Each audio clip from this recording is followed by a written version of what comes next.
yes, it sounds like Trump team might be delay, but so is the prosecution because they're the ones screwing up here and giving Trump a gift. So I'm not sure Trump is to be blamed for that.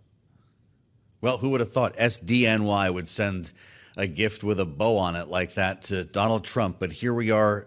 I don't think Mick it's SDNY. Mulvaney. I don't think it's SDNY. I know. That would make a difference. This is the state court. Well, they right? decided to show up late with the documents. I mean, this could have been handled earlier, as it turns out. But I know your feelings about January 6th. Mick, do you feel like Jack Smith's trial ought to be heard before people vote? Yeah, the answer is yes. The reason I'm hesitating is that we have to understand that the right to a speedy trial in this country accrues to the benefit of the accused, not the government. And I understand, folks accusing Trump of delay, probably a smart move. On the flip side of that is the government rushing to some type of prosecution. And are they making mistakes because of it? I think there's a fair conversation to have. Everybody knows who's been sued that justice doesn't work really, really quickly in this country. And there are tools available to you legally, ethically, constitutionally to slow things down. And that's exactly what Trump is doing. So my takeaway from this, Joe, is that the left is really, really good at hating Donald Trump, but apparently they're not really, really good at prosecuting court cases. So I expect Jack Smith to be a lot better. That does appear to be the case. And by the way, I'm not making a judgment against delay. Mick, you use whatever tools you have, depending on what side of the case you're on. I completely understand that. I'm just amazed at how effective it has been. My God, we're talking about 91 counts one day, and we could have a world in which there are no trials before the election. There's a lot to talk about here as Donald Trump heads to Ohio this weekend, Mick Mulvaney, and Joe Biden tries to protect his blue wall, as we call it. And you can kind of look at that over the course or track it across the Rust Belt where this election is going to be decided. What's Donald Trump's message in Ohio this weekend?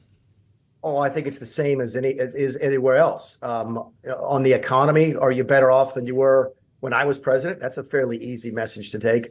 On this larger sort of narrative about the weaponization of government, which sounds really esoteric, he gets it down to a real clear message, which is, can you believe what they're doing to me? Look at me. I'm rich, I'm famous, and I'm white. And they're doing this to me. Imagine what they could do to you if they want to pick on you for a while. Elect me and I'll make sure that doesn't happen. That's a real powerful message. You talk about the blue wall, and I get it. And I think, Trump is going to have difficulties in Pennsylvania and Michigan. I don't think there's anybody who's looking around at Ohio as a swing state. Ohio is probably Trump by a good margin. The best evidence of that, Joe, is probably when Joe Biden didn't go to East Palestine for a year. And even with Sherrod Brown on the line. So I think the Republicans are feeling pretty good about Ohio. They're still, got a lot of work to do in Pennsylvania, Wisconsin, Michigan, and the like. It is interesting when you talk about 4 years ago, and, I won't even point you to the job market or the economic data because I know the inflation remains a big problem compared to where we were 4 years ago. But we were in the throes of a pandemic 4 years ago, and I wonder if the president will try to remind people of that. Mick, there's a lot going on in Washington I need to ask you about here. The Taoiseach is up on the Hill today. You know what that's all about as the former special envoy to Northern Ireland and as a former member of Congress. But it's looking like a week from now, we're not going to be telling jokes on Capitol Hill because the government might be shutting down. Do you think there's a chance we find another stopgap, or can Mike Johnson pull this off when he gets back from West Virginia? Well, I mean, what would history teach us? History would teach us that the statistical likelihood is that they're going to find a stopgap. Right? I don't think anybody's really hankering for a shutdown. There is a chance you get one by accident. We've had a couple of those in the past. I'll never forget when I was down at OMB and someone walked in and said, Rand Paul just did something on the Senate floor and they can't vote before midnight. So technically we'll have a shutdown for a day or something like that. So that these things happen, these accidental shutdowns, but I don't see the same sort of dynamic you saw in 2019 when folks are saying, let's shut the government down until we get more money for, in that case, the wall. There's a group here who would love to do that on the Hill, but they're very, very small. So I think it's going to be another stopgap. I think it'll probably increase spending as it always does. They'll figure out a way to get around the 1% automatic cuts because Washington never spends less. But my guess is, they'll either cut a big deal or a small deal, but I don't think they're going to shut down unless it's by accident. Well, it's this is interesting now. The Homeland Security, DHS, appears to be a sticking point here because it involves the border. That's probably not a shocker. And reports would suggest that we basically get a continuing resolution for that one agency, and then the rest, the other 5 bills come together in what we're so cute now in Washington, we're calling a criminibus, CR. Wow, that's And one I haven't heard before. I've heard Crumbus, did you? and I've heard Yeah, minibus. I've never if this heard is new to minibus. you, then I'm proud of myself. Is this getting a little bit too cute for you, or could something like that pass?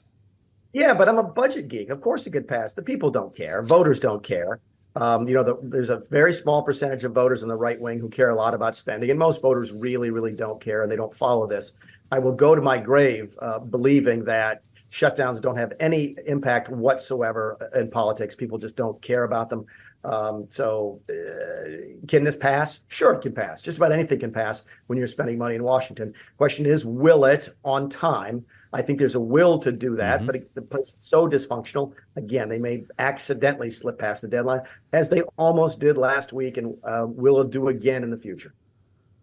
Spending time with Mick Mulvaney here on Bloomberg TV and radio. You might have heard about the letter from White House counsel Edward Siskel wrote a note to Mike Johnson making fun of him in the effort to impeach Joe Biden. I write to you today, he says in the letter, because it is clear the House Republican impeachment is over. Is he right?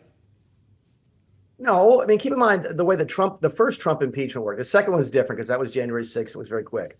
The first Trump impeachment actually started with an impeachment inquiry. The general consensus on the Hill at the time was that there was no basis for an actual impeachment, but Nancy Pelosi needed to sort of salve to give something to her left wing. So she gave an impeachment inquiry. And that's when Trump made the stunning decision to release the transcript of his conversation with Zelensky in Ukraine, which is what then led immediately to the impeachment shortly after that. So I think the Republicans are looking their hands over and say, look, Trump screwed up and gave them a bunch of evidence that they didn't have, and it turned into impeachment. Maybe the Democrats will make the same type of mistake. I'm not aware of the evidence they say they've collected. They say they've got some good stuff. They have to have a smoking gun to go after the president. They really, really do. But my guess is this impeachment inquiry will go on for as long as it's still politically beneficial to the Republicans. Amazing.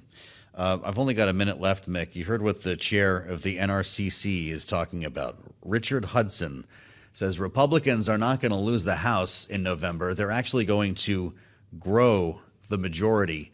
He's pointing to low polling for Joe Biden. He's pointing to redistricting that turned out to, in the speaker's words, be a wash. Do you agree with that?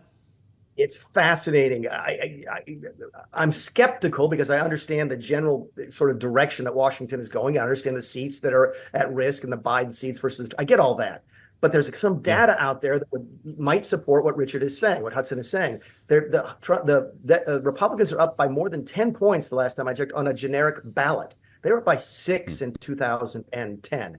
The folks I've talked to who are not crazy in the Republican conference would tell you, look, Mick, we don't know. We might lose 30 seats. We might win 30 seats. We might tie. We have no idea. It's all over the map right now. And I think that might be right.